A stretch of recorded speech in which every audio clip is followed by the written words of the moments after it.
Hello and welcome to week 2 of CNET52. Let me share my screen and we'll get going on this week's information.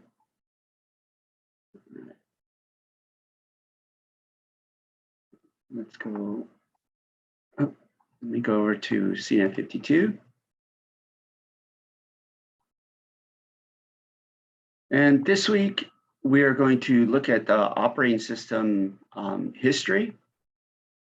So again, you have the week 2 discussion. You have until Wednesday to interact with the initial prompt and then 2 peer responses by the end of Sunday. All right. The lab will be in person in room 404 on Thursday. Quiz 2 is due before 11:59 p.m. on Sunday night. All right. So let's briefly look at the PowerPoint. There's not a lot in this PowerPoint. It's going to be spread over 2 weeks. So you can take a look at this. Let's talk about it briefly. All right, so this week we're going to look at early operating systems and then modern operating systems, including Microsoft Unix and the Mac, right? Just like we started looking at in the lab last week. Now, Microsoft's been around for a long time, right? 40 years of Microsoft. And there's only been 2 branches of the OS in that time. One was the DOS-based branch, and then the other one was the NT-based branch, which is what the current branch is all based on. So the early ones were the DOS, including 1, 2, 3.1, 6.22, and all kinds of versions of DOS. And then we had the Windows branch that went Windows 3.1 NT, then 95 XP, 10, 8, 10, 7, 11, 2000 server 2003, 2008, 2012, 2016, 2019. So it goes way back. So DOS, which was introduced in 1981, really is what our command prompt is. So when we see a command prompt, this is what DOS was. So you would boot up your system and this is all you would get.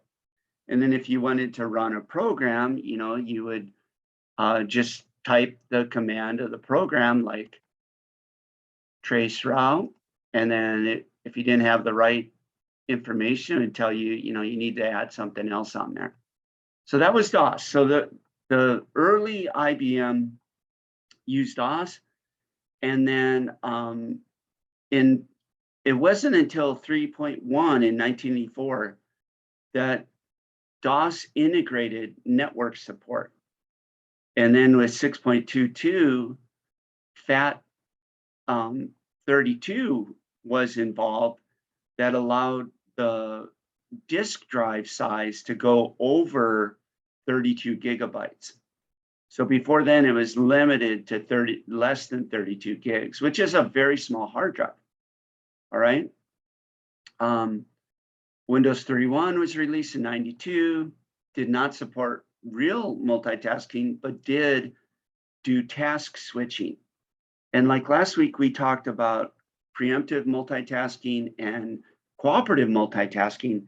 This task switching was cooperative. So if that CPU hung up, it never gave back control and your whole system hung. Whereas with preemptive, which is modern OSs, you can stop the process and continue. There are a lot of crashes, a lot of slow performance. 95 and Windows 95 had a huge celebratory release party. So it's kind of like when there's a new Marvel movie and they release the trailer at Comic-Con, and normally in San Diego, and it gets huge publicity. All the TV stations and all the internet sites are there to broadcast live. This is happening now, and it's, all kinds of stuff going on. Well, Windows 95, if you can believe it, had a big release party similar to that.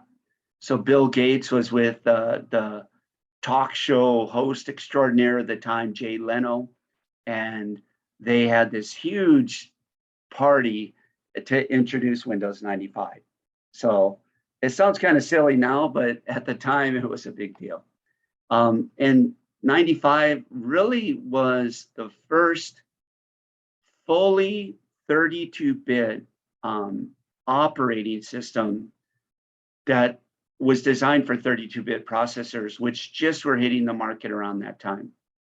All right. It also had plug and play, and plug and play is still the predominant hardware installation method for all operating systems. All right. All right. Windows 95 included the registry. It had multitasking, multi-threading. So now it has a task supervisor, which is now the task manager. And if it became unresponsive, you could kill that task and move on to something else. Networking was built in. Internet Explorer was introduced with Windows 95.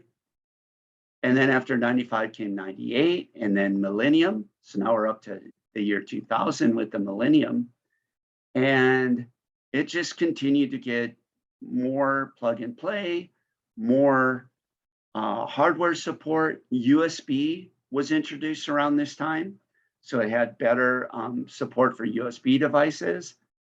And around the same time as 98, there was another branch developing. In Windows 95, Windows 98, Windows 3.1 still were a DOS-based operating system with a graphical user interface on top of it. Well, NT came around and they got rid of DOS. They redesigned the kernel. Okay, so instead of the DOS-based kernel, now it's the NT kernel. And NT had two offerings, NT Workstation and NT Server. So this is where Microsoft said, you know what? Our operating system needs to interact with the client server-based system or model. And that's where they said, well, let's create our own server. And they called it NT Server. And NT stands for New Technology. I always give Microsoft a hard time because their naming conventions are so darn original, right? New Technology, Windows NT. Experience, Windows XP, all right? So, and you can read up on all of these things. Windows 2000 was the desktop client version that came out of NT, and it always has a claim that it's 30% faster. There must be a market analysis somewhere that says if you say 30% greater, people will be interested. If it's 25, they might not care about that. But if you hit 30, boy, then that's their ears perk up and they say, oh, I got to do that. All right. So there's also Server 2000. And then shortly after that came Windows XP, Server 2003. And from this point forward, the desktop operating system, which in this case is XP, and the server operating system have a similar look and feel. So if you logged on to Server 2003, the desktop, the icons, the toolbar, the tray, system tray, the taskbar, all of those look similar to the desktop version of Windows XP. And that's been true ever since. So it went from Windows XP to Windows 7, and Windows 7 looked a lot like, before Windows 7 was Vista. Vista looked like Server 2008. And then Windows 7 looked like Server 2012. And then Windows 8 looked like Server 2016. And then Windows 10 looked like Windows Server 2019. So they kind of are in lockstep. All right. So here's the desktop. And most of you, a lot of you in the discussion question last week mentioned the first computer you used was XP. The operating system was XP. And the one thing that is unique about XP versus all of the other versions is XP had a long shelf life.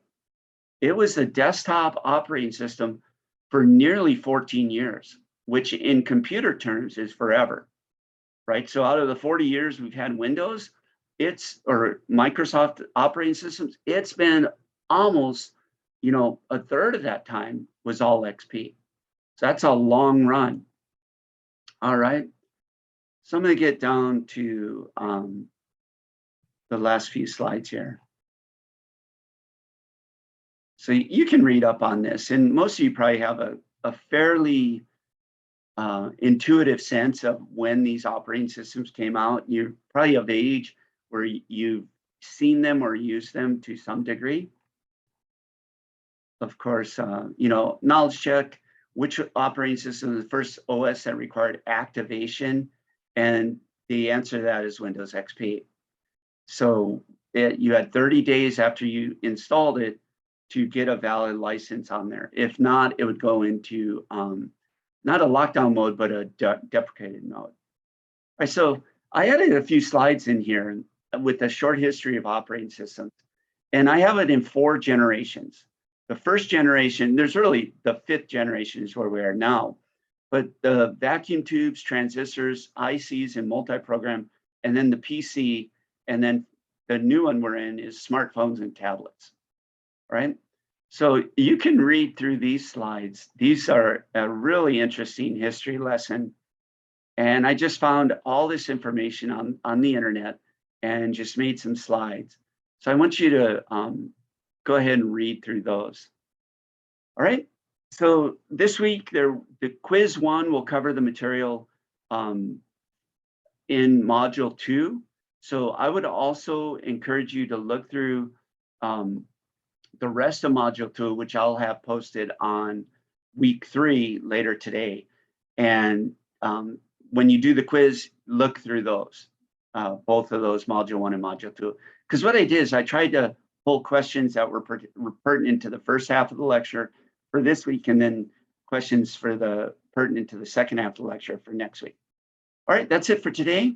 And I will see you in lab on Thursday at 6:30 p.m. in room 404, where we will continue our investigation of Windows 10, CentOS 9, and Mac OS 10.13. All right, take care. Bye.